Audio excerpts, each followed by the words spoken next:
Hello, good evening, and welcome to the Midweek Fix on the LFC Daytrippers. I'm your host tonight, Keith Plunkett, which is surprising considering that Gav is here beside me, but we said we'd let him out of the host seat and let him have a talk because everybody who watches the show regularly knows that Gav loves to talk about Arsenal. So we said with the big semi-final, second leg coming up tomorrow night, what better way than to have Gav rant about the arse. So it's Gav and Kev joining me tonight. You may see some ticker going across the screen and some banners coming up with a brand for a logo of Féileacáin. That is something that we're going to touch on. Gav, do you want to briefly give the lads a heads up on that one? Yeah, so last year we helped out with Keane, who's in America, and had he's basically massive brain injuries from being a child, from the time he was newborn. And we helped be part of a push to raise $100,000 for him for, after post-surgery care, would you call it, medicine, stuff like that. And that went excellently. And then Sienna, last year, which we are part of raising €120,000. Sienna at the moment is absolutely flying, doing our physio and targeting that first day in school this September, which feels ages away, but it's not. It'll be here in no time. And we have plans to go to school with her that day. She doesn't know it yet, but we're all going to go to school with her. And this one is Féileacáin, and this is a charity. They're based down in Cork. I think it's Cork, and they are a charity that help bereaved parents and family who have lost children during pregnancy or just following pregnancy, ectopic deliveries and stuff like that. And this charity was put to us. It all came about because, and I won't get miles into it because I want to talk about it a bit more in detail later, but this came about because we were doing a golf day where we were looking for a day out, get a load of our lads together, have a day out, a few beers, a night out, whatever it might be. And we decided, you know what, this charity stuff has become a massive thing for us. So let's do a charity. This charity was put to us. We looked at it and thought, this is fucking outstanding. This charity, it really is, and it's one I've never heard of before. But when I read into it, it's unbelievable. So this is a charity that we're going to partner with in a really involved way for the next 6 months, and it will culminate in that golf day where we will look to get sponsorships on the day, and all them details will come later. But that's our sponsors, or that's our charity partner for the next 6 months in an active way, and we'll probably stay on as a charity partner forever, because I don't think we should just have a charity for 6 months and then get rid of, best of luck and off we go. So we've set up funding pages and stuff like that, which I'll get into later. And it's something that's a real big part of what we do, and we're more than happy to help when you see the work that these people do, and we will go into it later. They deserve absolutely everything we can give them, and I know I'm very confident in the target we've set, and I'm very confident in the people that watch this show and share it and get involved and go above and beyond to help us. So we'll talk about it in detail later, but that is a new charity partner, and they will be across all our shows. That we don't do sponsors, so they will be the sponsor of every show from here until definitely until June anyway. Yeah, brilliant stuff. And as you've said, we'll discuss more at the end and give more details. But you touched on it there. It's something that we're starting to do here now. The track record that we've sort of put, not intentionally, it's just something that we fell into. It's just been excellent. So look, we'll discuss it more further on. But look, moving away from that for the moment, it was just to give people the heads up of why they're going to see the brand of Féileacáin on the shows. The game tomorrow night, the ghost game, will it happen, won't it happen? Kev. Yes, mate. Is this game going to go ahead tomorrow? Yeah, if it was going to be called, it would have been called today. They'd have had unless anything dramatic happens tomorrow. There's a few things happened today, in fairness, with the COVID and Premier League. And with the UK now relaxing their restrictions, I think what Phil Casey was talking about the other week with the way the NFL went, I think is a way that the Premier League are going to go. That if players are double vaccinated and boosted and they're asymptomatic and not returning, and they're returning negative flow tests, they'll be just allowed to train and play. They won't have to self-isolate or anything like that. If they're a close contact, they won't have to self-isolate. I think that's the way they're going to go down, because when you've got the likes of Burnley now with 6 games and the clock ticking, and the end of the season dates are fixed, they can't be moved because of the way next season is planned out. So I think these games have to happen. Tomorrow night is almost certain to happen. Now, what Arsenal are capable of putting out depends on the miracle water that Mikel Arteta was pouring out of his tap in the last 7 days, because going into the Spurs game on Sunday, they declared 4 players injured. And I think there's 3 of them that finished the game with us last week that were declared injured for the Tottenham game that never happened. So we'll see whether they're back or not tomorrow. Assuming the COVID case is okay and has some kind of training in his legs, maybe not, maybe right for the bench, who knows. But the team sheets tomorrow night are going to be, tell you everything about what's going on at Arsenal, because if they've pulled a stroke, it'll be in the team sheets. If they're telling the truth, it'll be in the team sheets. We don't know. And the problem is, because of the lack of transparency, it's all guesswork. Kev says we'll see tomorrow if there's been any skullduggery going on. Arsenal have 1 COVID case, Martin Odegaard. They've injuries, they've players at AFCON. Apparently we had pictures of the injured players training which were whipped down. I don't know how true that is. The game's not going to get called now, is it? There's no grounds for Arsenal to be able to call this game off when they're loaning out players left, right and centre. Surely they can produce a squad. And just to be clear, player safety paramount. We're all on board with that. But the shy-hawking that's been going on around COVID and postponements has to come to an end at some stage. And I can't see Arsenal being able to pull this game, because it gives us a huge headache. Where does the game go in? Do you think it goes ahead, or is there any fear that it doesn't? It goes ahead. This, I put it on Twitter the other day when I seen, Arsenal will the game will go ahead and stuff like that, and they're meant to have this player back and that player back, and it was like, like a phoenix rising from the flames. It's hilarious.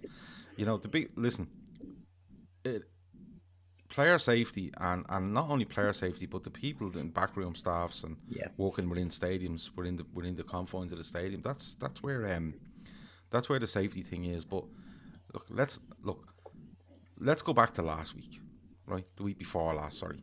And what you're seeing from Liverpool was they made a declaration on the Tuesday with regards to what was going on. They got test results, and on the back of that, tried to keep everybody safe by closing their training ground, and reported this, to the EFL. I don't know, I presume the Premier League as well, because they'd have to know for in advance of games. The FA, because I think the FA Cup game was the game after we were due to play Arsenal first. And Jurgen Klopp answered every question about it. He gave names. He told you everything you needed to know. It was the most transparent thing you've ever seen when it comes to this. And Liverpool were absolutely ridiculed over this, right? Corruption, pulling a stroke, afraid of Arsenal.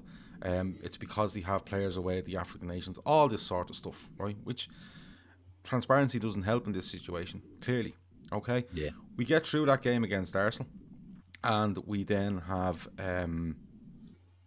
Arsenal having the North London derby being called off. I don't know how many COVID cases they have, but the rules are all over the place, and we're still sitting here not knowing the rules. Let's be honest about it. We don't know for a fact what the rules are regarding Premier League games and who you can play, not play, call upon, and reasons why you can have a game called off. The Premier League saying today that they're going to, I think it was the Premier League saying today that they're going to change the rules. Well, tell us what the fucking rules are first, and then we'll know when the changes come along. Because when you tell me the rules are going to change and then they'll come out with a load of rules, how do we know they fucking changed? It's absolutely ridiculous, right? Listen, if you don't think that Arsenal are going to put out a strong side here tomorrow, there's something wrong with you, right? Yeah. They got the North London derby called off because they had a couple of injuries after the Liverpool game, and they went, you know what? This is what it's all about now, taking advantage. And the funny thing is that they haven't opened their mouth about players. They haven't opened their mouth about COVID. They haven't opened their mouth about nothing. Arteta's doing interviews and he's saying nothing, right? But everyone's just going along going, Arsenal had a game called off and just whistling, walking down the street. Liverpool done it with all the transparency you would want and more, in my opinion. And they're absolutely bashed from pillar to post 2 weeks ago. So when it comes to this game, Arsenal will have a strong side out, all right? And you have to remember, and I don't give a fuck what anyone thinks. They can come and tell me I'm mental. But at the end of the day, Arsenal were all over the shop going into that North London derby. Now they get players back, COVID situation, whatever it might be, right? Even if they had a COVID situation on Saturday, then players can play tomorrow night. It's 5 days later, they can play, right? Plus, they get as strong a side as they can to try and make a final. And when the North London derby comes around, they'll have all their players back. Now, people would call you mad for that, but 2 weeks ago, when the transparency came out from Liverpool, it was like, no, what? No, they're that. They should be thrown out. They should be forfeiting games, 3-0 games. People wanted Jurgen Klopp taken before the tribunal and all. So, at the end, look, you can say what you want about it, but right now, in my opinion, being transparent doesn't help you, right? Being coy over it doesn't disadvantage you, okay? And you can find an advantage any way you want now. All you have to do is report players injured. Simple as that. Well, it's funny you say that, and I'll stay with you on this one because another friend of yours, Brendan Rodgers, done an interview, and with a big smug face on him, was more or less saying the rules are clear. It doesn't say anywhere in the rules that it has to be COVID related. If you can't play a team, if you don't have 13 players and a goalkeeper. Yeah, because what they're saying is it's not about, they're not counting the COVID cases first anymore. They're counting them last. Yeah. So what clubs are going in is going, right, listen, we've 25 players and we've 12 injured, or we've 10 injured, right? We've 10 injured, and they go, you've 15 left. Yeah, but 3 of them have COVID now, right? So what they're doing is they're loading it at the back end of it, right? So if you come in and you go, you have 2 COVID cases and you have 10 out, that's 12. You still have 13. You can bring this fella in as well. They go, well, them 2 have back injuries. That's it. Yeah. That's it. Yeah. Doesn't matter. You know what I mean? How many cases did Arsenal have at the weekend? COVID? 1. Yeah. One. Yeah. Martin Odegaard, one case. Okay. So but they had 4 new injuries. Right. So hold on. Yeah. If there was no pandemic, and Arsenal rocked up to the North London derby under no pandemic, right, with X amount of players out and 1 guy out because he has the flu, is that game going ahead? Of course it is. Yeah. Because what they'll do is they'll turn and they'll say, well, listen, you can pick from any of them under 23s. There's not an issue. What's happened here is a massive muddying of the water, and everyone is taking advantage of it. Everyone. And the one club, right, there's possibly more, but the one club that for me has been the most transparent, and I'm probably saying that because I see everything that Liverpool say, the one that's been the most transparent is the one that most accusations have been thrown against. Most. It's absolutely ridiculous. But what you're finding as well, look, it's a quiet transfer window. There's nothing going on. So nothing generates traffic on radio station phone-ins, on newspaper websites, than clickbait Liverpool stories, clickbait Manchester United stories. Doesn't matter what it is. There's a falling out with Pogba. There's Ronaldo's having a hissy fit, and Jurgen Klopp. Nothing generates traffic, and that generates revenue, and that generates money. Now, at the end of the day, football is a business, and it's a business from their side of it as well. So you got to take it with a pinch of salt, because Manchester United and Liverpool are the 2 biggest clubs in the country by a country mile, by an absolute distance. So when things go quiet, they'll run a Liverpool story. It's just the way it is. And they'll blow it out of all proportion. And we're sat here online looking at the responses going, what the fuck? What are these people talking about? And we're sat there scratching our arse like, what's going on? You know, these are the rules. We know this. You know, when you get false positives, you have to treat it as if it was a positive case and go through the process. It's 3 tests. They take 3 days. It's an independent company. It's self-explanatory. Everybody knows this, but everybody conveniently forgets it when there's tribalism and when there's agendas. And be it agendas against players, managers, or clubs, agendas win out. And that's just the way like this. It's shit here, but it is what it is. Very true, very true. Do comment there was great by Meme Create. It was great seeing Keith along with the boys on Cop TV after the game on the weekend. Hope you all had fun, mate. PS, what your go-to karaoke song? His is Simon and Garfunkel, The Sound of Silence, or any Dropkick Murphys track. Yeah, I had a little chat with Alex after the game. People may have seen I was over there. Me young lad's first game. I was delighted. It was like my first game. The excitement of going over and Gav, you will go through this when Callum was at that age as well, and bringing your son to his first game, there's a bit of something about that, and I was like a kid myself. But yeah, it was great to get on and chat with Alex. He's a good lad. He's been on air shows before, and he's a sound fella. So I enjoyed doing that. But go to karaoke song. Mine is Meatloaf 2 Out 3 Ain't Bad. But I am extremely versatile.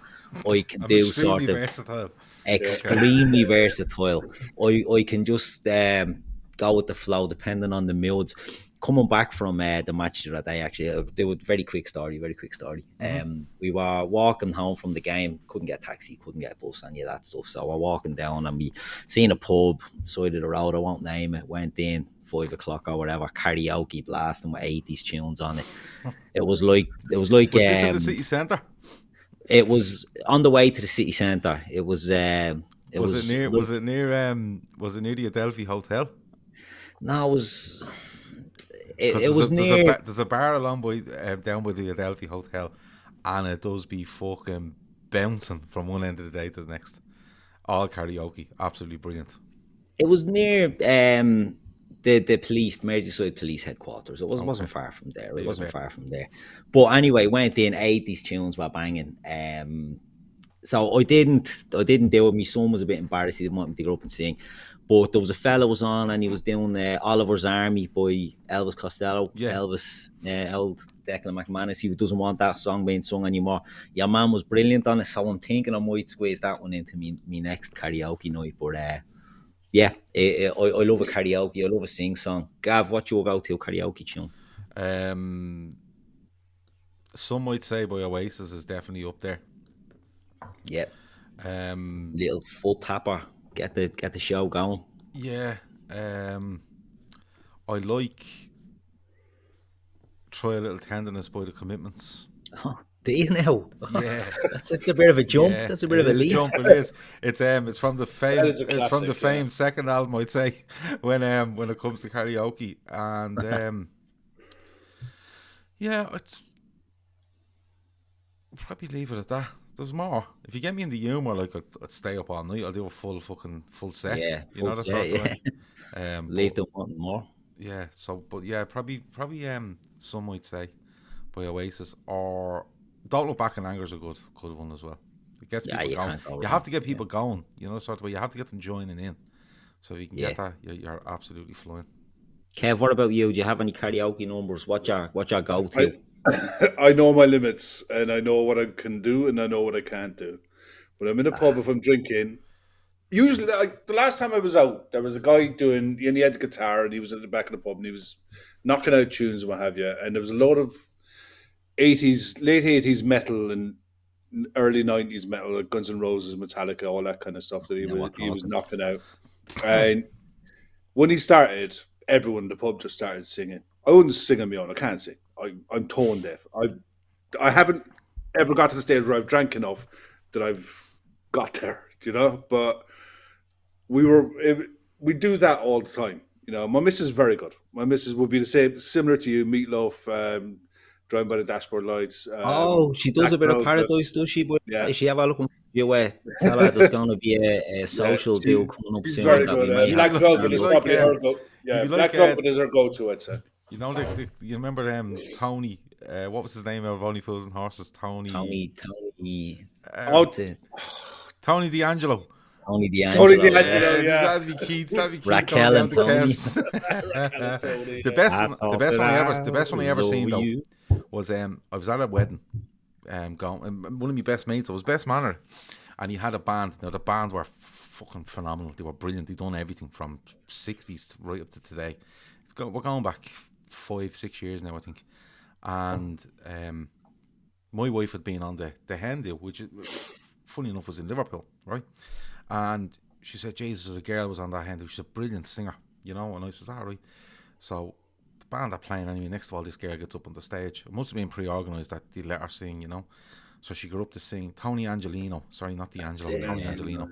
Singing those, man. And this girl gets up. I'm at the bar. The wife comes over. Well, you see this one? I says, come here. She's probably talking shy. Probably thought she was deadly on the lash. You know, in Liverpool, she's dirt. She got up and she sang, you know, Tina Turner and Ike Turner. What's the song they sing together? Which one? There's a few. The most famous one. River Deep, Mountain High, Proud Mary. Proud Mary. And my God, it was fucking phenomenal. And when I say your man done the bit at the start as Ike Turner, you know, the low bit, and she just started talking, and she'd all the moves and everything. It was absolutely ridiculous. It's the best thing I've ever seen from somebody just getting up on the stage on a whim. It was absolutely brilliant. So there Quality. You go. There's one for you. Quality. Yeah, we'll discuss more. We'll discuss karaoke some more. We should do a show on it. We should do. Definitely in the coming weeks. But anyway, back to the match. Kev. What way do you see Liverpool lining up? Who do you expect to see coming out for this one tomorrow night? What way do you see us going? Do you think there will be many changes? Will it be full strength, or where do you see going with? I think we made just the one change. Ox drops out because of his injury. Taki comes in, and same again. I don't see any reason to change it. I don't think we can change it. I don't think we've got the personnel to change it. Yeah, you could drop in Konate at the back if you wanted to fiddle around, or if you wanted to give Joe Cole as a run, it wouldn't make a blind bit of difference. If you want to drop Féileacáin in for Robbo, wouldn't make much of an odds as the way they're both playing this season. They're both absolutely fine. But as for the rest, there's nobody else. We're at the limit of what we can do to put out a good side without compromising things. And I mean, Divock, I thought that he might be available for the bench, but apparently he's not going to be ready. Thiago won't be back until the Cardiff game at best, but with a hip injury, you don't know. So we're at the limit of what we can change. So for me, it's a case of the shape. And does he stick with the 4-3-3, the tried and tested, against what Arsenal could put out, which is potentially a back five? Or do we change it to a diamond in midfield and do it that way? I don't know. I hope that we just go a straight change and leave Bobby and Jota through the middle and Jones pushing high up, you know, on the left-hand side to link with Robbo. That's about the way I can see it panning out, but I just don't see any options for any real changes. People asking there for Kay Gordon and stuff like that. Look, it's a semi-final of a League Cup, second leg away from home. There's no need to put that kind of pressure on him. If it was a fourth round and you're away at Arsenal, yeah, he played, no problem. Wouldn't matter. But there's no need to play him, and I wouldn't mind giving him 20 minutes at the end, fine, if you're ahead, or if you're going into extra time, because this game can go to extra time. So, you know, you've got to box clever as well, you know. There's no need. I think with Taki with the goal as well that he scored, you've got to give him his head. And if you want to bring Gordon in later on in the game, fine, you know, but not from the start. I just wouldn't. Any chance Kelleher goes back into goal? Doubt it at this stage. I think Alisson is pretty set in there. There's 2 more games to go before they go off to their qualifiers. So I just don't see too many changes other than that, to be honest. Gav, what about yourself? Do you agree with Kev, or looking at Chris's comment there? He's going Alisson, Trent, Matip, Virgil, Robbo, Hendo, Fabinho, Milner, Jota, Firmino, and Jones. Do you think it'd be along those lines, or do you think there may be 1 or 2 more changes? As Kev went through the defence, is where you might see 1 or 2 chops.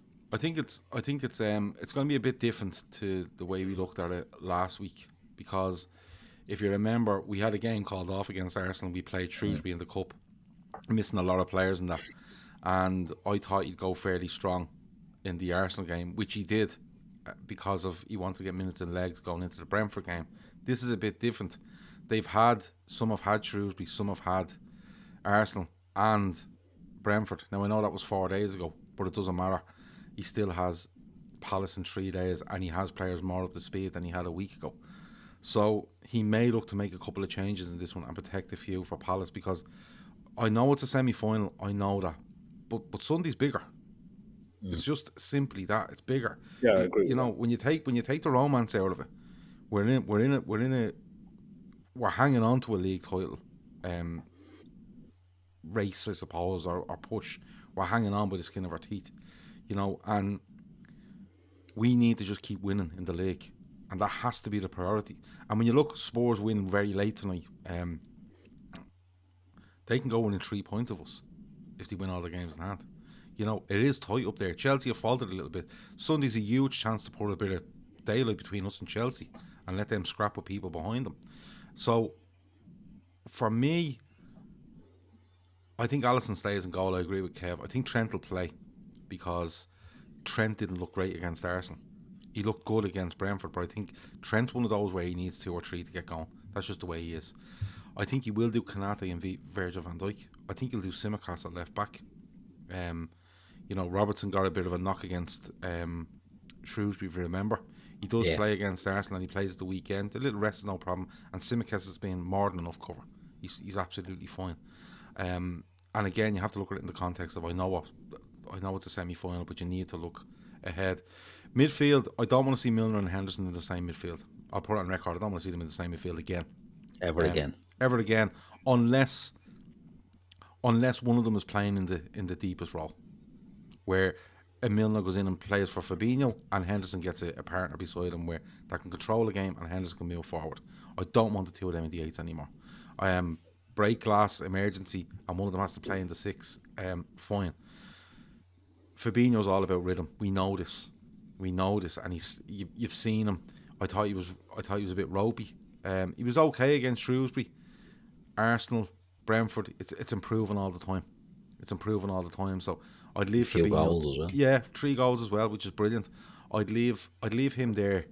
Now the other 2 is the issue, right? Because I would 100% play Curtis Jones. In the middle of the park. 100% play Curtis Jones, and then it's who you put with him, right? And I think he'll go with Henderson. I think he will go with Henderson. I think Palace could be a game for Milner to come in and be a bit of a dog of war in there against Palace, because they still have what's his name? I want to say Mihajlovic, but that's not his name. They still have Milivojevic. Yeah, Milivojevic. Yeah, but he only comes off the bench these days. Yeah, but they still have players like that you probably need to match up against. So that's what I'm thinking there. I will go Curtis Jones, and I will go Henderson, right? And up front, I think it'll be Jota off the left. I think it'll be Firmino, and I actually would play Kay Gordon. I would, and I just it's when you put the 3 of those lads up against Arsenal that you did the last time, there's no physical presence, okay? So they're all looking for little passes and little intricacies, right? And that's fine. But when it doesn't work, you need pace, and they were all a bit too similar for me. Jota isn't, I suppose, as much. He's a bit more direct, wants to get into space, wants to pull off defenders. I've no issue with that. But at times you need something different. And Ox would have played for me because he's that bit more direct than Minamino. I'd play Kay Gordon. And I'd say to him, listen, don't worry about it. Go out and play. You're good on the ball. You hold on to it well, but you have pace and you can hurt them. Do you know what I mean? And there might even be an argument to play Gordon and Minamino either side of Jota. There might even be an argument for that. I was going to say that would keep one of the either Firmino or Jota be in reserve just in case you need to bring them on if you go with a Gordon. And Oscar Wolf puts a comment in there about what about Taki in midfield.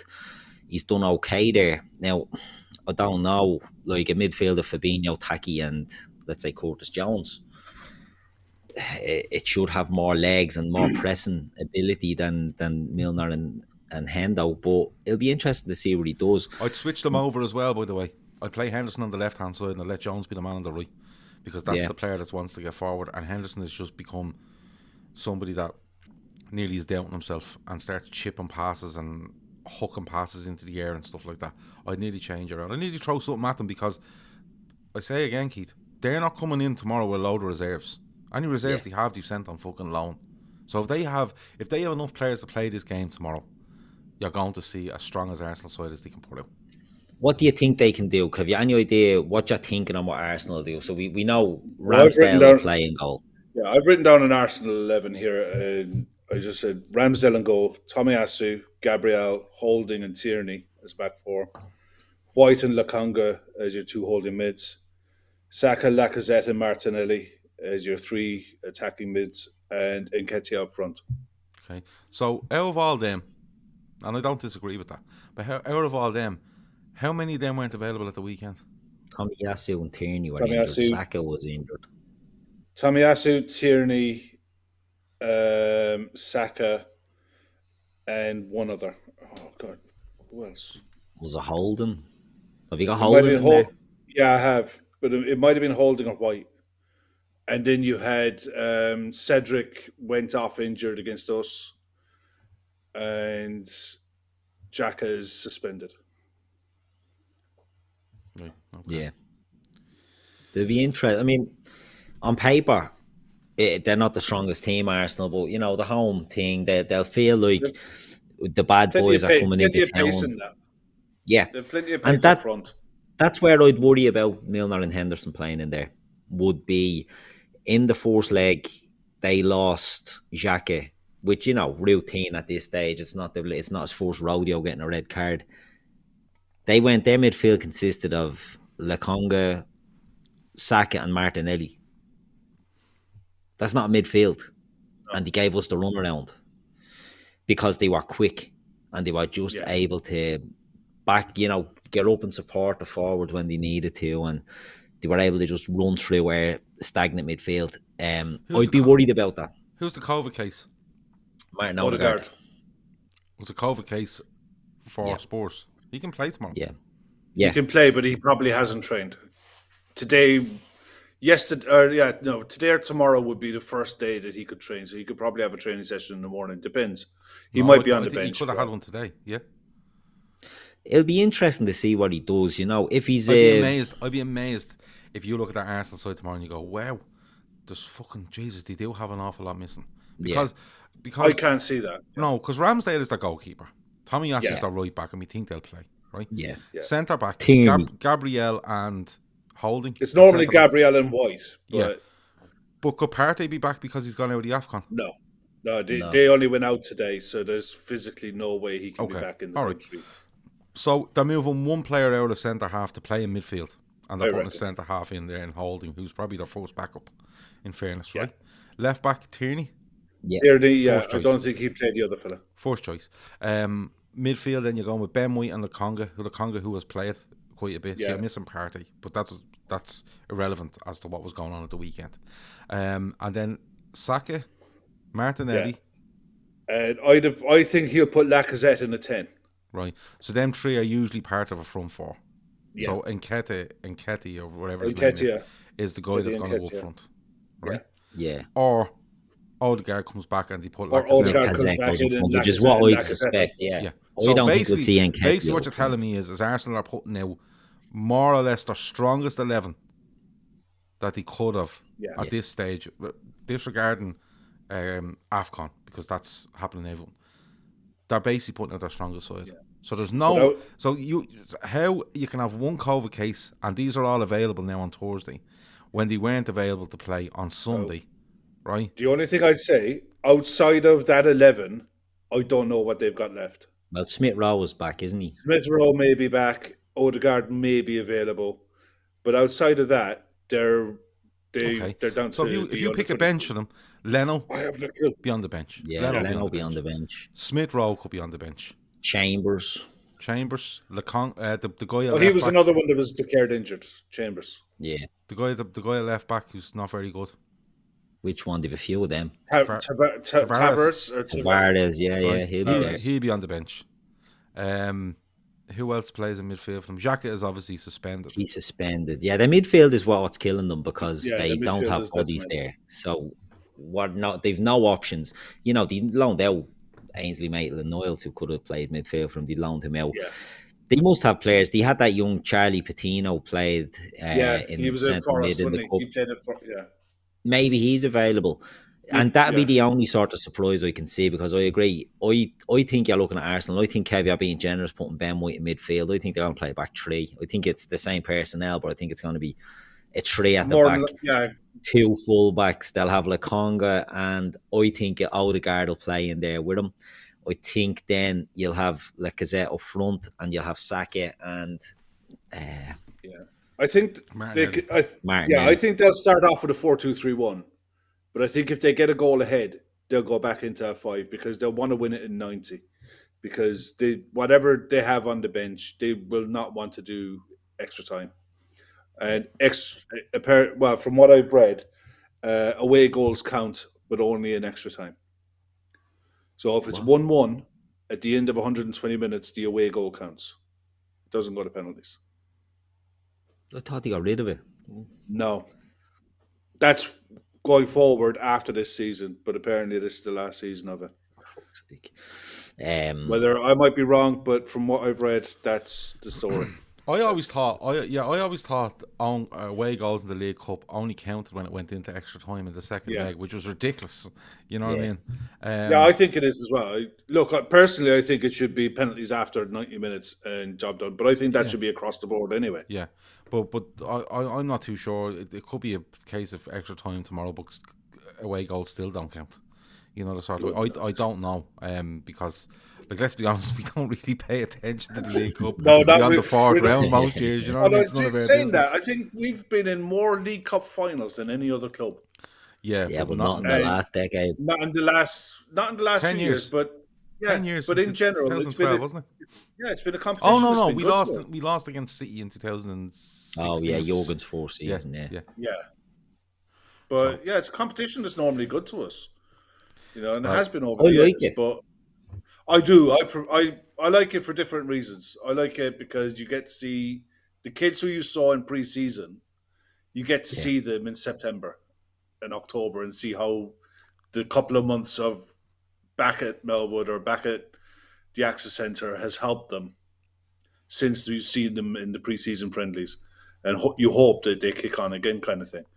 You know, but that's by December. I start getting nervous watching that by then. Yeah, it's usually not our business by the end of. Fairness. Yeah, but it's because you know what you're saying.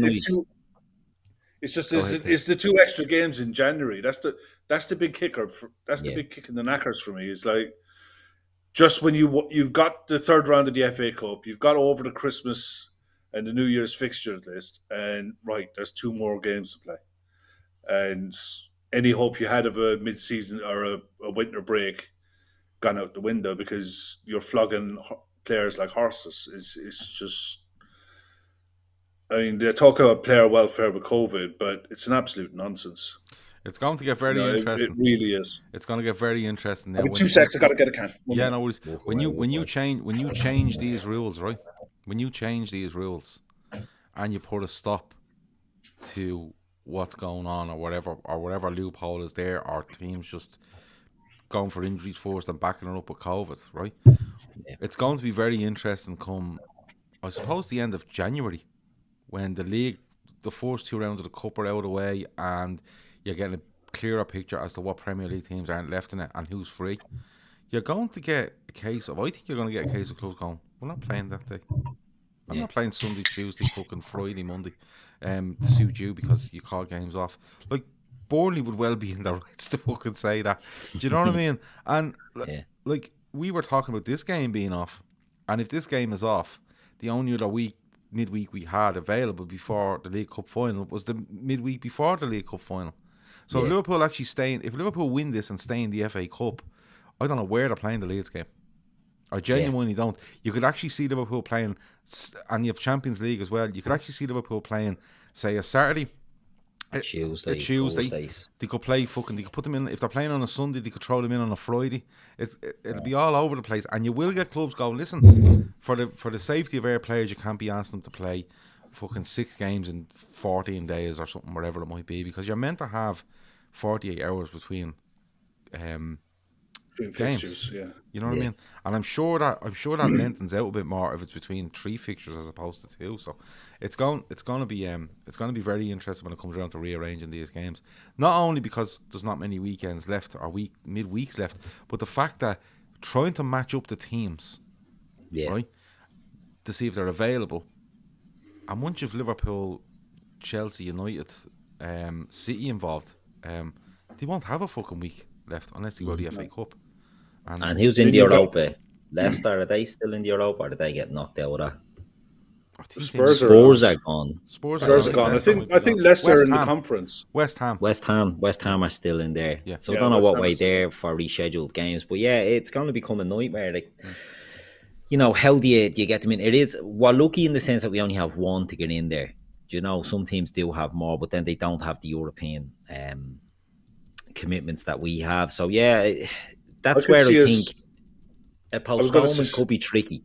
You know, in this one, I just think it's Arsenal could be told, look, the rule states, isn't it, that the game can be postponed once it can be played, you know, in an agreeable time frame. And if this was to get postponed tomorrow, I don't think there is that luxury. I think we would get the other problem is, you know, the UEFA have funny rules about domestic league games being played on nights that their games are on. Champions League games. So say we play Inter Milan, say for argument's sake, on a Tuesday night. We don't play the following week. We play the week after. So that next week we wouldn't have a game. We play Tuesday, Saturday. Then we wouldn't have a midweek. But you're not meant to have any top flight European football played on Champions League nights. That's just not going to be practical or possible. No, it won't be now. It won't be now. It won't be now. You know, they're going to have to bin that rule out. So it's just another PR gimmick from UEFA to say this is our product and this is all you're going to be allowed to watch. Laura Duffy says Leicester got demoted from the Europa to the Conference League. That's a bleeding stinger for them. Brendan won't be happy with that. I'd say he will treat that with utter disdain and will probably refuse to play and say they haven't got players and take the ban out of that one like Spurs got. But the players that will be available for Arsenal, you know, I think it will be stronger than maybe they're letting on. They play Burnley at 2:00 on Sunday, the same time we play Palace. Yeah. So it's the exact same setup as last week. Yeah. It's the exact same setup as last week, Thursday, Sunday at 2:00. And the other thing is, maybe I think they were 4:30 meant to be on Sunday, weren't they? But, with Spurs' results tonight, that's heat pressure right back on Arsenal now. Arsenal have to match everything the Spurs do. Because Spurs have taken advantage of United not being in great form. Spurs themselves, even Chelsea falling back now. Not saying falling back. I think we're 2 points clear them with a game in hand. I think two games in hand. Yeah, we have 2 games over Chelsea. Chelsea are 1 point ahead of them. 2 games in hand. Yeah, Chelsea are in. You know, they're going through a rough patch at the moment, and it is allowing for. I know you've said, they were awful. They were awful. You know, and it's one of them that people sort of cry about Liverpool's squad and look at Chelsea, but there's a lot of flaws in that squad. Do you know what I mean? Like, it's not. Look, to me, there's a bit of tension in the squad, Keith. Yeah. And that's not. Look, that's BT made I think it was on BT. I watched the last night. It was BT, wasn't it? And they made a hell of a lot over Ziyech and Lukaku, kind of having a bit of a disagreement on the pitch. It happens all the time. Yeah. But what I would say is that looking at Ziyech, I think he's being kind of left out a couple of times when he feels he shouldn't have been. And then he sees Lukaku doing whatever he's done, apologising and coming straight back into the team. There might be a little bit of, he gets fucking straight back in. I'm doing everything I'm being asked of and I'm being dropped out. And Tuchel has talked quite a bit about him being tired and stuff like that. And, you know, everyone's tired. Yeah. You know, everyone's dealing with everything. I hope it's the downfall of him. I hope in 3 months they fuck him out the door, to be honest. Another one of your boys. They're away to the Club World Cup coming up, aren't they? So that's why they've had to try to ram fixtures in so that when they're away for that. But Lukaku looks like an absolute monumental disaster of a signing. Not just the fee that they paid for him, but it's almost but a they're not case playing around. They're not playing to his strengths. Like if you watch them, they go away to Chelsea or the Arsenal. Was it Arsenal on the opening day? They went away. I'm nearly sure they do. He scores. Reece James scores. They beat Arsenal. No, Arsenal play Brentford on the opening day. Don't they? No, it was the second game then. It was because Arsenal was one of those games Arsenal were beaten in the first three. And they went away and they played it into Lukaku's feet. And as soon as it went into his feet, they had 2 and 3 running off him. Just going, listen, just touch it. Don't have to do anything else, just touch it somewhere. And they were gone like a light and they were opening them up and Reece James was bombing on. And now when you seen it last night, the ball was going into Lukaku and he was taking a touch. Because his touch isn't great. But he was having to take a touch, another touch, look around, who support me. They were slow to get up to him. They weren't giving him options. And he just looks like he's marooned up there. You know, the sort of way. What you need with Lukaku is you basically need to play wall passes off Lukaku because of his height. When it comes up to him, don't ask him to chest it and control it and look and play football. Just bounce it off him and then he turns, goes in behind. Players run off him. He gets in the box and he's quite a good penalty box striker. But what they're doing at the moment just looks so out of touch, and he is missing players because I genuinely think he has 11 or 12 that he trusts and wants to play in that system, and I don't think he feels the rest of them suit it. See, I think he has too many players and he's not managing the squad well enough. I think there's too many players playing in those wide positions or behind the forward position, and there's constant chopping and changing. 2 weeks you'll get Ziyech playing there, then you'll get Pulisic, then you'll get Mount, then you'll get Callum Hudson-Odoi. But that's what I'm then saying. You'll get else. But there's no. It just doesn't seem to be. You know, it's there's no cohesion, and players are going to get disgruntled with that. Exactly. But when you add in the COVID stuff and the injuries, suspensions, wherever it might be, right? Well, that's what I'm saying. I think if this wasn't happening, I think he would have 4 players up there. I think I would say it's Lukaku. I would say it's Mason Mount. I would say I think Havertz to be in there as well, and he definitely have 4 where you go, that's my 4. I want Lukaku up front, I want Havertz off him, I want Mount on one side, and I don't know who else on the other side. The other 6. And that's my 4. And I'm going with them as much as I can. And these players will drop in here for 30 minutes here, 20 minutes there, and I might play them if I think, it's a game where I can get away with it. But right now they're all over the place, and if you don't play to Lukaku the way you should play to him, he looks a fucking liability. You seen him when he was at United. Now he was massive when he was at United. He's gone way too big. Yeah. But United left him up there on his own, nearly expecting he'll bully whole defences, and we'll be sitting back here looking to play on the break, and they couldn't get up to him, and he just looked all over the place. People were just eating him up. Do you know what I mean? He went away to Italy. Yeah, but he went away to Italy where teams sit a bit deeper. And he sit a bit deeper, and they give him a chance to touch and shoot. Do you know what I mean? Rather than 50 yards. But he had a strike partner in Italy. He had Lautaro Martinez playing up there with him, and that means he's not taking all of the attention of the centre back. He can just flick it to this fella or pass it to him first time and get around the back and stuff like that. It's also a different level of competition. I mean, Serie A isn't the Serie A of old. No. Outside of 4 or 5 teams, the drop off is significant. So I mean, and in fairness, you look at Lukaku. You take what he did at Inter out of Lukaku's career. He's a bang average striker. He is. He's gone for a lot of money. He's not a very good footballer. He's good in and around the box. He can finish if you put it on a plate for him. But in general, he's not a good footballer. Ultimately, he's flattered to save at that top level. You need people around him, because when he was at Everton, I think he had Ross Barkley around him, if I remember rightly at the time. And the thing about Ross Barkley used to pick up positions, right? Pick up positions wide right, wide left, to get a touch, put it in the box for Lukaku to go for, right? Or get into a position where he's in between midfield and defence, get it and go bang, and put it in that channel, and he's gone after it. He had someone to feed off. What I seen from Chelsea last night was balls being hooked from left wing back and right wing back and even centre backs at times, and they were just aimed up in his general direction with nobody around him. Nobody around him. The other side, and he actually looked most dangerous when Chelsea moved up the pitch in the last, from probably 75 to 85, and then probably could have lost it from there. But he looked most dangerous when Chelsea moved up the pitch and went, look, you don't get involved in here. You know what I mean? We only want you involved in quick breaking and stuff like that. Other than that, don't get involved in the box. And he looked a bit more dangerous, and Brighton looked afraid of him.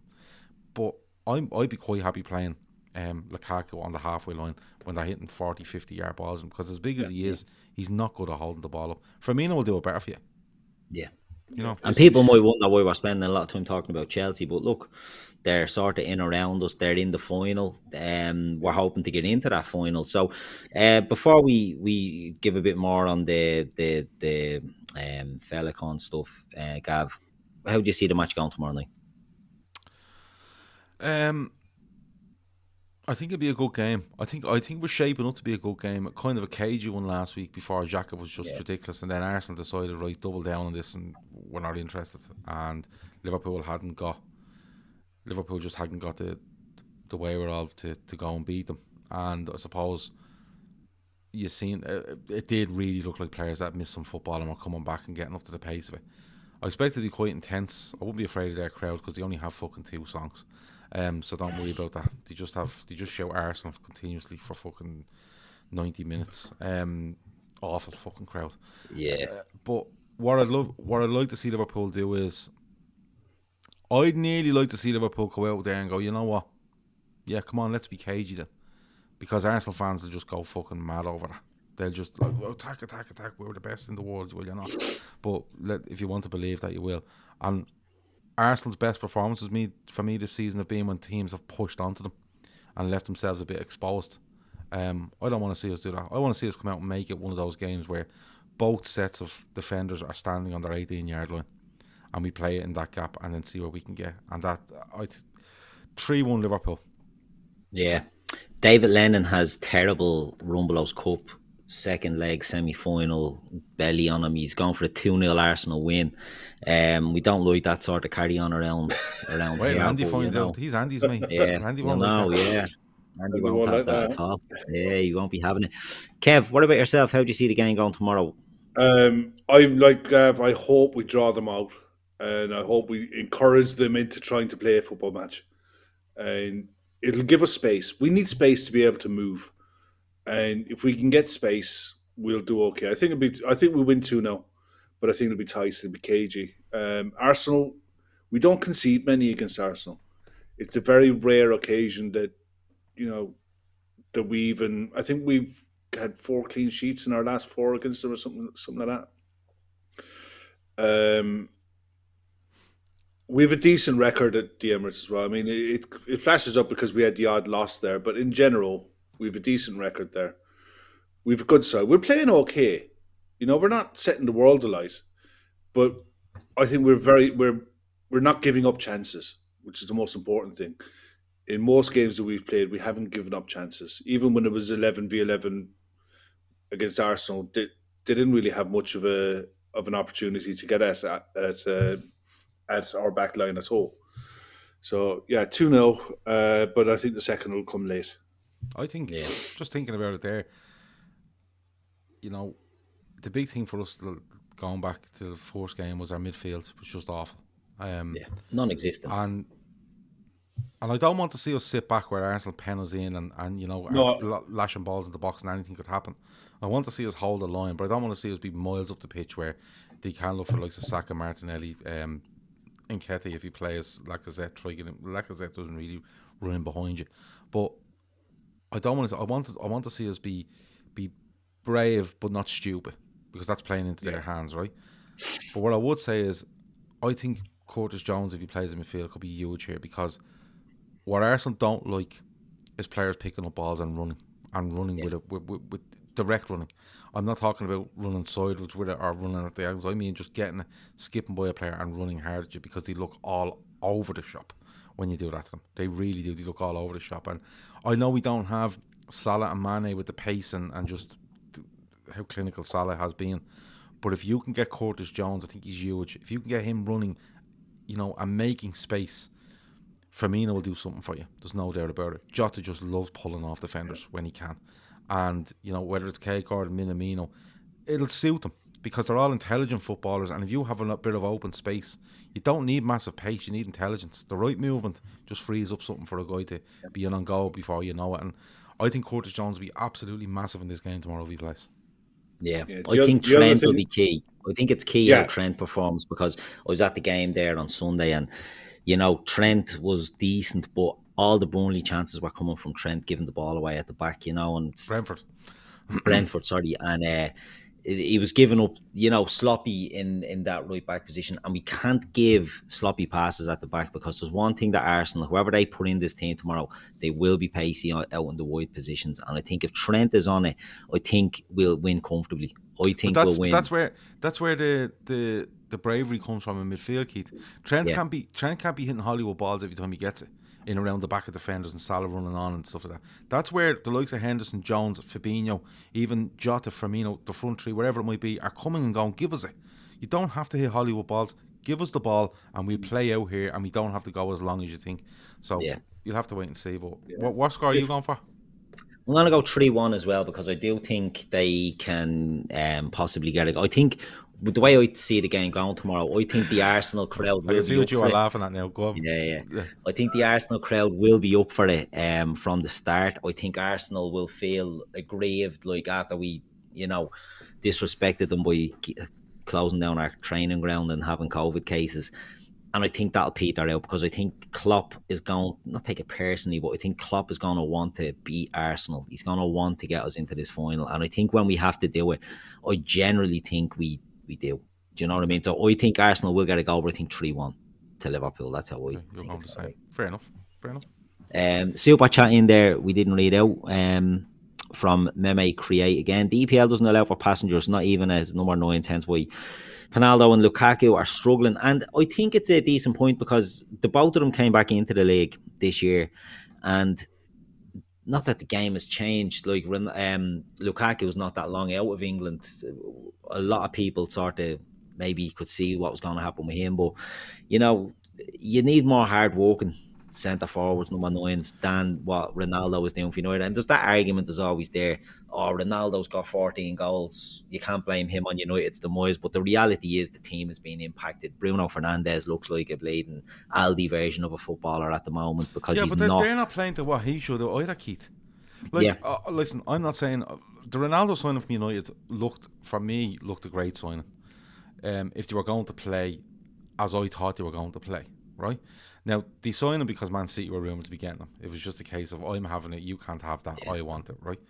But when you look at Ronaldo, right, forget the step overs and everything else, he's not fucking interested in that anymore. No. What Ronaldo's interested in is being in a side that dominates the ball, high up the pitch, pens teams in, and you put it in the box, right? And it doesn't matter, into his feet, ahead of him, in the air, doesn't matter. That's all he wants now. And United simply don't do it. Ronaldo's not going to run around all day for you. You know what I mean? And we spoke about United having, you know, Lukaku marooned up the pitch a couple of years ago. It's the exact same stuff now. Ronaldo's literally up the pitch against the better sides going, I'm not chasing this around. Man City popping balls around them. Liverpool popping balls around them. Like, we beat them 5-0 and he doesn't get a sniff. He actually scores one when we're 5-0 up, it gets disallowed, right? And it's not, but he's offside. He gets ahead of the game. Against City, he was just nowhere to be seen, because United don't have the bravery to go and play football. If United, listen, if I'm signing Ronaldo, the first thing I'm doing is I'm going and making sure my midfield are 2 absolute monsters. And I'm saying I'm winning everything in midfield, and then fullbacks are going forward, and our wide men are going to do this and cut inside, whatever it might be. But I'm doing everything I can to pen teams in and get Ronaldo chances. And they're not doing that. They're simply not doing that. And that's why the signing in hindsight didn't make sense, because they hadn't got the tools to service him. They just didn't. Well, they paid a lot of money for the tool and never fucking played him. Yeah, but why? Because Jadon Sancho wants to get at defenders, right? And he wants to run. Jadon Sancho's a really, really good player. But when you put him into a United side, right, where he's playing down the right and he has Aaron Wan-Bissaka that nosebleeds every time he goes beyond the halfway line, and if he does put in a decent cross, he's compared to bleeding Cafu, right? Yeah. Jadon Sancho, it's all about instruction. That's what it's all about. And the instructions have been completely wrong. He's actually a perfect player to play with Ronaldo. Why? Because he gets at defenders and he's a good delivery on them. He scores goals. He moves away from his position. He's good off both feet. He'll come inside. He'll do different things. And he'll make teams think. But when he's standing 70 yards from goal, every time the fucking opposition have it, what's he meant to do? Do you know what I mean? Yeah. That'd be like us saying, listen, Salah, go and stand beside fucking Trent, will you? But when we win it, I want you to be up the other end of the pitch, servicing fucking Jota. Won't work. Just won't work. Yeah. And I'll put it to this way. If you put Ronaldo into our side, he'd score 40 fucking goals a season. Right? He'd score 40 goals a season at City. Lukaku probably would as well. Because we just use them the right way. And it's brave football. It's big boy football, as Shawnee calls it. And United simply haven't done it. Yeah. But it's also, you know, Ronaldo will always get his field and others won't. And this happened at Juventus over his time there as well. Other players sort of suffered, and it's happening at Manchester United. I think they've a huge problem, and I think they're probably going to have to shift them. Whether it's this summer or next summer. We spoke last night about the idea of Suarez going into Aston Villa, and we were arguing saying, you know, Suarez will want to be a first choice player there, and Villa are struggling to get Ollie Watkins and Danny Ings any cohesion between them, and they're going to throw another one in there. So yeah, I suppose it's these players. There's an ego involved, and once he gets his numbers, he'll be happy. Yeah, I heard that he had a strap. He got taken off for Harry Maguire, did he? He came on. I think he brought Rashford on or Sancho. He brought Maguire on at the same time, but it was, I mean, proper. If it was one of the kids that you were coaching, you wouldn't talk to him for a week. Yeah, you know, because it was proper stamping feet, hissy fit, throwing coats around the place. Yeah, but Kev, he's being sold a pup, Kev. He wasn't, but he knows. No, but hold on. Kev, listen, I tell you. If you walk into a football club and they say to you, regardless of who it is, Ole Gunnar Solskjaer, Ralph Rangnick, whoever it is, you walk in and they say to you, listen, this is what's going to happen, right? We're going to put you in that side, and what we're going to do is we're going to have Greenwood, who's a fucking great player, by the way, right? We're going to have Rashford, who on his day is brilliant, right? We have Cavani as your backup. We're bringing in Jadon Sancho to supply you.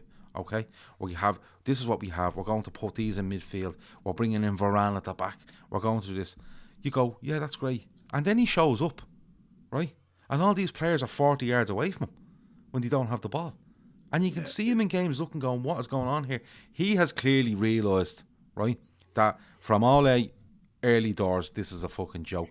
Rangnick's come in and has not done too much. No, I'm not saying Ronaldo was a saint by any means, but what I'm saying is he's clearly noticed something here. And at the back end of the Ollie stuff, before he leaves, you can know Ronaldo's not fucking interested anymore. Yeah. But then Rangnick comes in, and what did he do? They go even narrower, right? They go even narrower. That's not what he wants. You know what I mean? That's not what he wants. Yeah. It would be like saying to, say, Mo Salah, you're playing up front, right? But we're putting no one up front with you. We're leaving you up there on your own. We're playing 5 across the middle of the park, three DMs and 2 wing backs. Won't work for you.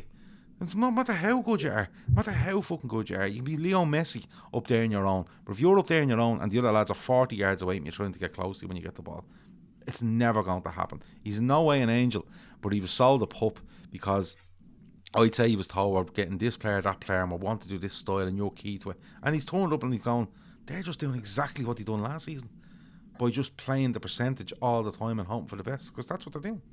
Mm-hmm. Okay, we'll move on from that. We'll agree to disagree. I'm right, you're wrong, Gav. Deal with it.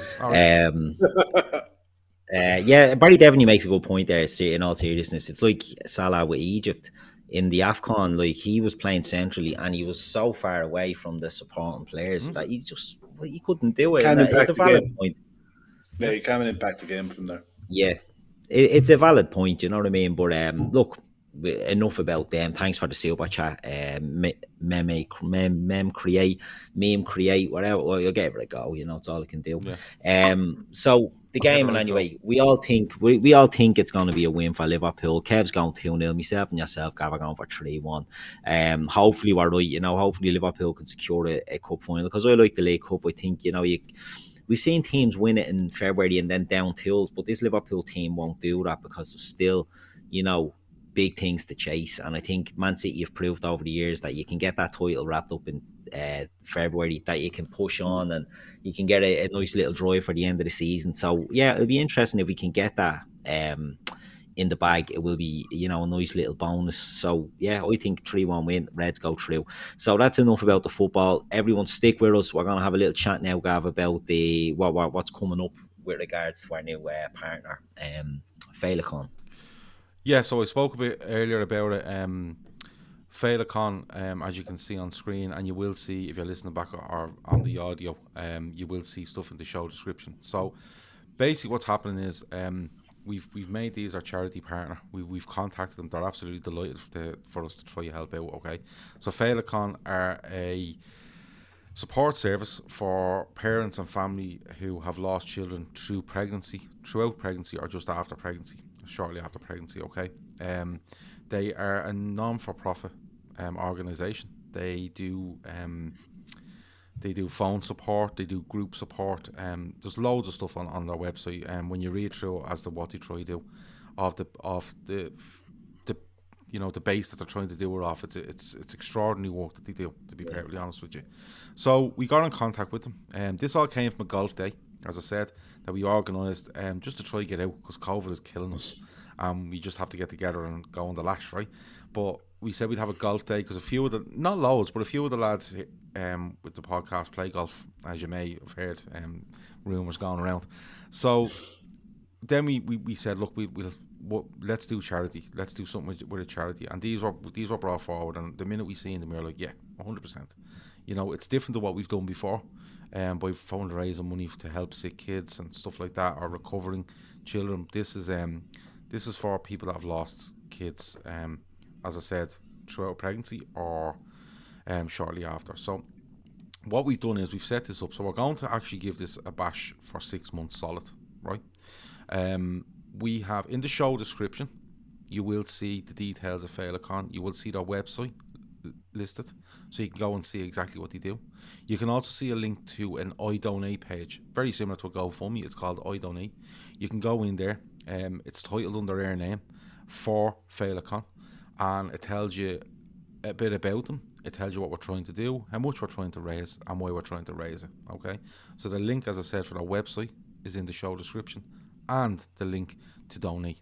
Okay, on our website, you have a link to Féileacáin as to what they do, and a link to the donate page as well. So it's very easy. If you're unsure, go to lfcdt.com. It's on the front page. We haven't hidden it away in its own little section. It's right on the front page, straight under the two most recent videos you would see on our website.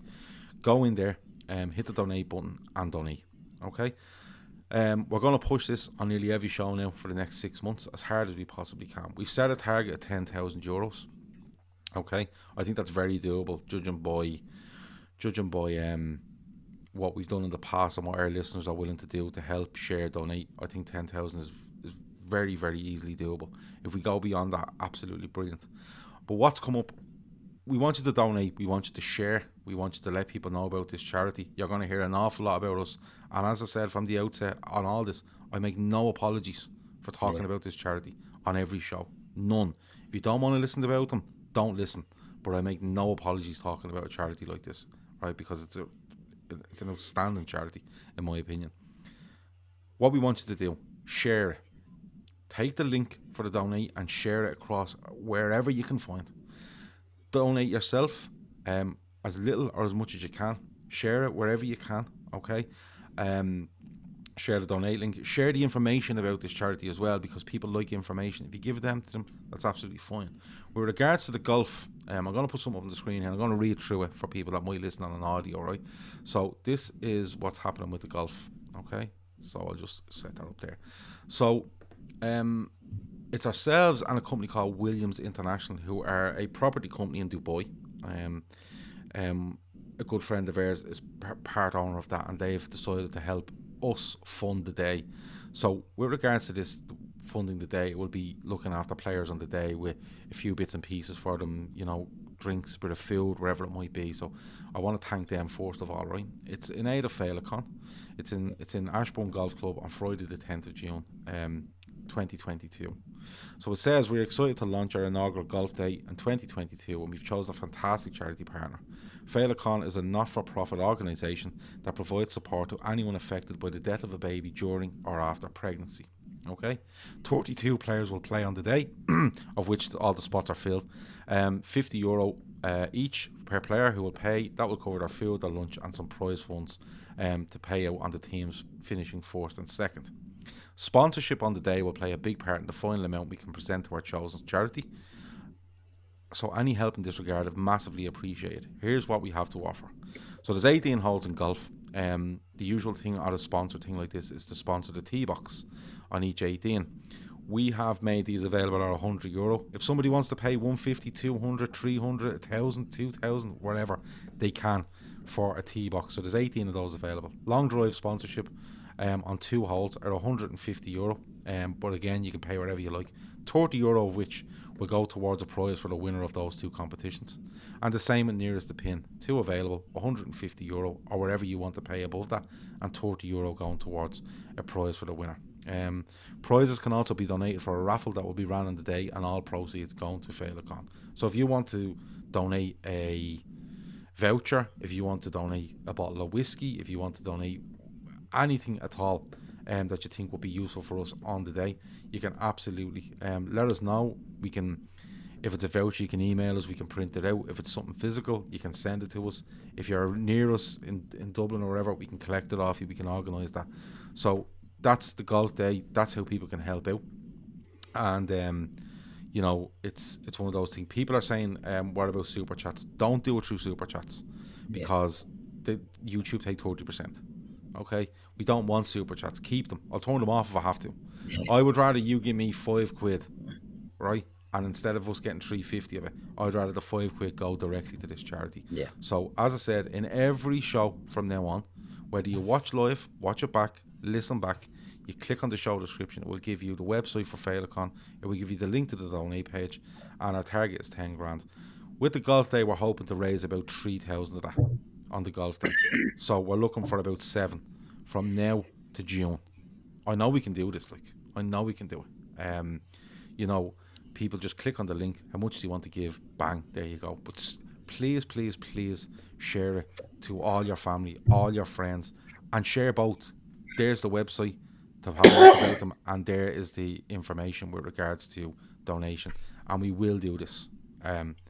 Easy, we'll do this. You know, we're gonna do a couple of things between now and June before the golf day comes about, where we will do some fundraising and stuff like that. We'll do some fun stuff where, you know, Keith might end up having to jump in that canal. But other than that, look, we're just gonna push it on every show. We're gonna tell you all about it, and if you can donate, great. If not, the best thing you can do is share it and just say to people, look, these lads do this. We're doing it constantly now with charity, and we will be contributing as well. Don't worry about that. We will be contributing to that. So if you can help, absolutely brilliant. But it's a fantastic charity, and as I said, if you can back us between now and June, and we can hand over €10,000 to that charity, it'd be absolutely phenomenal. Yeah, and I think the charity really would, you know, every little helps, and especially it's not a huge, well-known charity. It's not, you know, something I hadn't heard of it, but it's such a well, you know, it's in a well-intentioned. We can probably all know somebody who has gone through this process of losing a child at birth or during pregnancy, and it's a horrific thing. It's a harrowing thing, and it's, you know, it's something that maybe parents don't get the support when they're going through that, and to see a charity offering this, you know, I think it's a perfect fit for what Gav, you have looked to do with this channel. And we say all the time, much like you call your Bob Geldof, you're going to be hounding these people, give me your money for the next 6 months. But it's, you know, the pride that we take in this, and the support that we can give to this, you know, to help one person in life, you know, it's so. We don't do this to help ourselves. Put it that way. If we can help, we don't get anything out of it. Yeah, like we don't like you can put on an event like this, right? And the players could turn up, pay £50, get fucking golf and a bit of food, and that's them done. But you know, when you want to do raffles and you want to do different pieces, a lot of people that are coming to this golf day are friends of ours. Some of them are listeners, some of them are viewers, some of them, you know what I mean, whatever way it's fallen.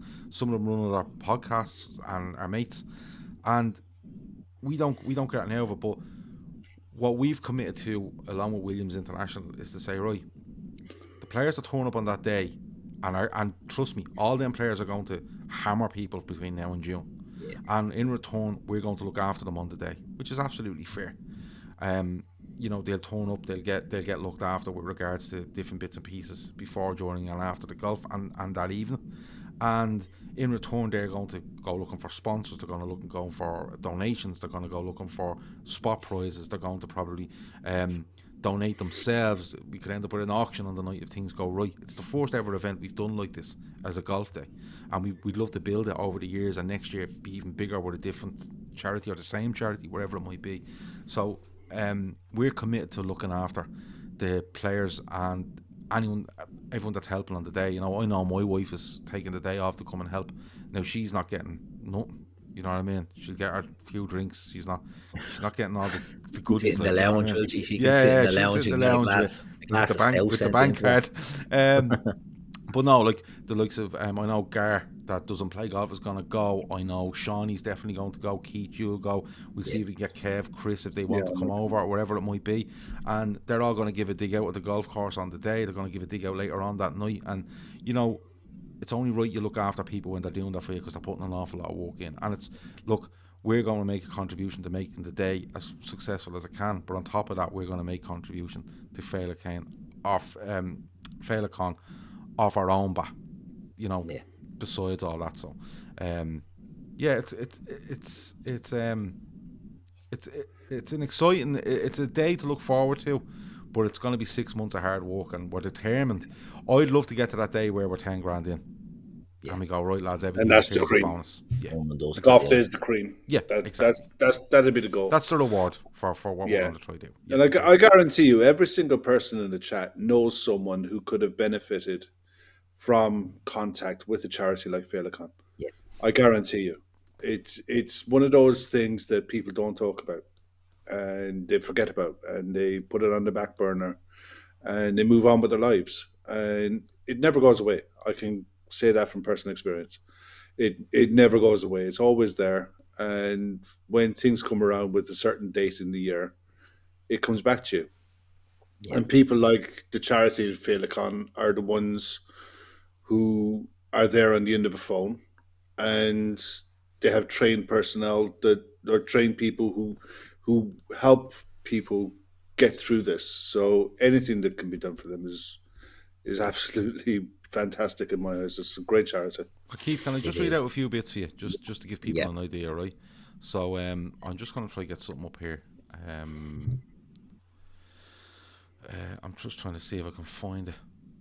While Gav's looking at that, just while Gav's looking for that, like, if anyone, as Gav said, like, sponsorship opportunities, you know, if anybody feels like it's something that they do want to do, contact the email and do that. We're not, you know, putting the hammer on you to give us this money and all, but, you know, people that may be touched by this sort of in the past, as Kev said, may feel that this is something they want to get behind, and that's what we're looking for. You know, people donate if you can, but if it's something that you wanted to do more, if you have a company that you maybe wanted to put your name to, it's a very good well, that's what I'm saying. The sponsorship is open for anyone, so any individual can come along and go, Gav, I'll give you fucking 500 quid to sponsor a tea box, or I'll give you a 500 quid voucher as a prize, or whatever way you want to do it. It's open to businesses. It's all over the world. It's open to individuals all over the world. And once you tell me you'll put that forward, I'll put your name down. I will come looking for the money then. And then once I get it, I can secure it, because I don't want to be 2 weeks away from the event and people going, oh, I can't give you that. Yeah. You know, the sort of way. And look, there could be good reason why they can't, but we want to maximise what we can. So if you put into perspective here, right, 10 grand. So just to read out a few things, and you will see this on the donate page, and you will see this on their website and stuff like that. But €50 will provide a memory box to a bereaved family to ensure that they can make memories with their baby. Okay, if you look at them, they're very important, right? €200 could fund our helpline for 1 month. So €200 does 1 month. Okay, so if we done 3 grand on the golf day, it would do it for a year, over a year, right? Okay. 150 could provide a facilitated support meeting for up to 30 parents. €300 could fund a bereaved and befriending training for 20 volunteers. You know what I mean? So it just shows the small amount of money that is massive to this charity, like massive. If you walk into them tomorrow and you say, listen, there's €2,400, their helpline is sorted for a year. So we could actually support their, just alone, we could support their helpline for 4 years if we get to 10 grand. 4 years. you know, the sort of way. So that's how big it is, and that's how important it is, and that's how good the work they do is. So that's what we're looking for. You know, it's there's going to be people in the chat have experienced this. There's people within, you know, I'm sure within this podcast, other podcasts that know people or have experienced it themselves. And you know something, it's different to what we've done before, but it's very, very important. And like I said, we'll make no apologies about talking about it. We'll make no apologies about annoying people. And like Black Prince says there, each day you guys have pushed the space to another level. What you're doing is really touching, and touching the lives of people who deserve it. I'm proud to be part of this family. I'll say it, I've said it before, and I'll say it again, and it won't be the last time I say it.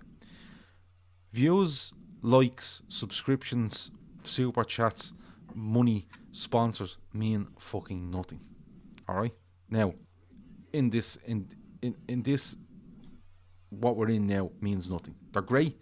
If we've loads of people watching us, there's loads of people subscribing, it means loads of people are sharing, commenting, and hearing what we're having to say. And the more we get people here to hear, the more they can help with this sort of stuff. Trust me, if you told me tomorrow, right, that 4 people are going to watch all your shows combined next week, but you'd be sitting on $5,000 in that thing, I'll take it every day of the week. No problem. No problem. We're only here to enjoy this, have a laugh with you, be part of that chat, and anything else that comes beyond it, great. But the biggest thing to come out of it has to be now the charity work we do. It has to be. It's as simple as that. And the two sort of go hand in hand, because, you know, we want as many likes and subscribes and things like that, because that puts us into more spaces and puts us into more ears and more in front of more eyeballs, and that's an opportunity to help these charities that we do. Do you know what I mean? That's why we want it. We want to put our show, it's not, as we said, it's not for ourselves. Do you know what I mean? Like the amount of work that Gav puts into these shows, and I tell you, no, I'm speaking out of skill, Gav, you're not a rich man, and you're rich with, you know, the joy that you get out of helping people is where the joy is coming from in this, you know, and that's not trying to, you know, be too soppy or sentimental about this. This is what we've decided, that it's the best for what we want to do. You get more joy from helping one person in life than you do from chasing likes and money and things like that. Like Emma's asked, there is all the info available on their website. All the information about their charity is available on the website. On our website, you will find the link. It's on the 4th page. You will see the link to their website, and you will see the link to donate. And even in the donation, if you click on the donation link, there's information. The important information about them is also listed there, so you can't miss it. The donate page is probably the best one to hit, because it tells you what we're doing, what we're trying to get to, and the reason why. And if you read all the information, it's all there. No, I'm not a rich man. I want to confirm that. None of us are. But I'm in the position. Listen, if this was about money, I wouldn't be doing this. Yeah, I'd be off doing another job. You know, I genuinely would. This for me is something that I enjoy. I'm lucky enough that my family tolerate it, you know, and I include all 3 of them in the house, not just the wife. But they do tolerate it. They give up an awful lot of their own time in certain areas of the house, because they need to shut up and not make noise, you know. And telling the 2-year-old not to be noisy is difficult. He's taken up swinging trucks around in a circle now and smashing the house up. So it's some crack. But no, I'm not a rich man. And to be honest with you, what drives me now, and has for an awful long time now with this channel, is talking to people, having a laugh, having a can, enjoying it, and just helping charities like this. We can do all them things. Subscribers are great, everything's great, but they pale into insignificance when it comes to this stuff. Yeah, well said. It really does, you know, really does. And look, to echo it again, share the information, share it on all your social pages. We will be sharing it. You know, everyone involved with the Daytrippers will be pushing and pushing and pushing. You'll see these links coming out. And as Gav said at the start, we're not going to make any apologies for it. We're going to really push this, because it's what we do. It's what we do best. Do you know what I mean? It's we talk football. I think, you know, it's level-headed football chat. I love that. But what we do best is we try to help people that need our help, and you know, you can use your platform for good. Like we're me and Keith, we're in a WhatsApp group with like years now, with lads involved with the Daytrippers and running it and helping out, and they're all mental, you know. But as soon as they're all mental, like they would absolutely destroy it at like 7 o'clock in the morning over the smallest thing, you know. like they're relentless. But today, I have to be honest, I put a message in there at about 9:30 tonight before I come on saying, listen, this is what's going on with the golf. And straight away the lads are like, yeah, no problem, I'll send it. I'll be there, I'll help, I'll donate this, I'll donate that, and straight in. You know what I mean? So they're going to hound people, we're going to hound people, everyone in this chat are going to hound people, and we're doing it, but the chat will do it as well. So when it comes to the end of it, you can all pat each other on the back, go, yeah, that's another one achieved, and we move on to another one. You know, we will move on to another one, and whatever comes up, we always try to help with. So, let's see how we get on. This is day one. We've just under 6 months to do it, 5.5 months to do it. So, I think we can do 10 grand. I think we can do it easy. Yeah. Either that or Keith's jumping in a canal. 20 quid a ticket each to see him do it. Nobody wants to see that, in fairness. I 100% do. I don't know. Definitely, because where you would jump in the canal, there's a couple of pubs around there, isn't there? You could literally sit and have a pint watching you leaping into the canal. Well, a couple of pubs looking over the River Liffey. You know, I didn't commit to jumping into the Liffey. The Liffey, no. Grand Canal Dock, I think. Yeah. I'd be good with. So you want me to go to Grand Canal Dock, and you can sit in a nice little in the summer, a little terrace of one of the bars and sit out and just have a look at me making a fool of myself. Yeah, 100%. 100%. We're not. We'll see. We'll rule nothing out. Nothing out. But look, it's a great way to finish the show. You know, it's. We spoke about the match, but realistically tonight's about pushing the charity and the golfing event. So look, you'll see it as we go. There'll be loads of stuff on that, but I don't think we've anything else to add. Have we, Kev? No. Have you anything to add? No. Just click on the website and read the information that's out there in Féileacáin for yourselves, and share it amongst your Facebooks, Twitter, Instagram. And physically tell people when you go to work tomorrow, here, check this out. See what you think. Yeah.